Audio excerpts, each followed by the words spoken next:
بسم الله الرحمن الرحيم. عن عبد الله رضي الله تعالى عنه قال: قلت يا رسول الله أي الذنب أعظم؟ قال: أن تجعل لله ندا وهو خلقك. قلت ثم أي؟ قال: أن تقتل ولدك من أجل أن يطعم معك. رواہ البخاری۔ عبداللہ ابن مسعود فرماتے ہیں، میں نے عرض کیا یا رسول اللہ کون سا گناہ سب سے بڑا ہے؟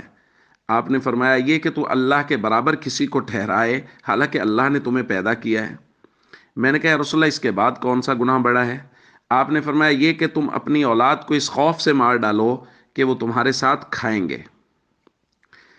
دوستو، ظاہر ہے کہ شرک تو سب سے بڑا گناہ ہے، اور اللہ کا شرک کے بارے میں تو یہ واضح ضابطہ ہے، ان اللہ لا یغفر ان یشرک بہ ویغفر ما دون ذلک لمن یشاء، کہ اللہ شرک کو معاف نہیں فرمائیں گے اور اس کے علاوہ جس گناہ کو چاہیں گے اپنی رحمت سے معاف فرما دیں گے۔ اور دوسری چیز جو یہاں ذکر کی گئی ہے وہ یہ ہے کہ اولاد کو قتل کر دو۔ دیکھیں، اس حدیث کا ایک مطلب یہ ہے کہ حمل ٹھہر گیا ہے اور اس کے بعد بچے کا ابورشن کروا دیا، صفائی کروا دی، بچے کو ضائع کروا دیا کہ جی پہلے ہی 3-4 بچے ہو گئے ہیں تو اب مزید بچے کیا پیدا کر رہے ہیں۔ چونکہ کیمپین چل رہی ہے زیادہ بچوں کے بارے میں کہ جی زیادہ بچے نہیں ہونے چاہیے، کیوں جی کھائیں گے کہاں سے اگر بچے پیدا ہو جائیں گے؟ مائنڈ سیٹ بنایا جا رہا ہے مسلمانوں کا بھی۔ بھائی وہ لوگ تو گھبرائیں جن کا کوئی پالنے والا نہ ہو، اور جن کا اللہ ہے جس نے وعدہ کیا ہے وما من دابۃ فی الارض الا علی اللہ رزقها، کہ جو بھی زمین پہ آئے گا اللہ نے اس کا رزق اپنے ذمہ لیا ہے، تو وہ کیوں گھبرائیں؟ مسلمان وہ کیوں گھبرائیں؟ بھئی تھوڑا زیادہ مشکل سے آسانی سے اللہ نے رزق سب کو دینا ہے اور سب کے لیے وعدہ کیا گیا ہے۔ اس لیے یہ خوف ایک مسلمان کو نہیں ہونا چاہیے کہ جی کھائیں گے کہاں سے، بچے زیادہ ہوں گے تو کہاں سے کھائیں گے۔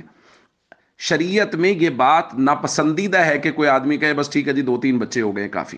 شریعت میں مطلوب اور مقصود اور بلکہ کہا یہ گیا ہے کہ بچے زیادہ ہونے چاہیے۔ اس لیے اور کسی حمل ٹھہرنے کے بعد بچے کو ضائع کروانا، اس کا ابورشن کروانا، یہ تو جائز نہیں ہے، حرام ہے، اس کو قتل کہا گیا ہے کہ یہ قتل ہے۔